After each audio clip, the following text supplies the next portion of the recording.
Good evening. I am Shruthi. I am from Btech. I completed BSc in Trinity Degree College in the year 2025. Later, I joined in Qspiders in November 14, 2025. I taken the course Software Testing, Manual Testing, and Selenium. Later, my faculty SQL Nanda sir, he teaches me how to write the codes and how to write the codes.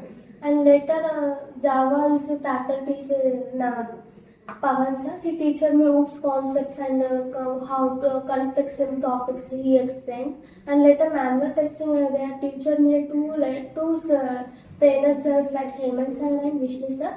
Hemant sir explained about how to test the real time projects and real time apps, how to write the test scenarios and test cases. Yeah, I understand very much.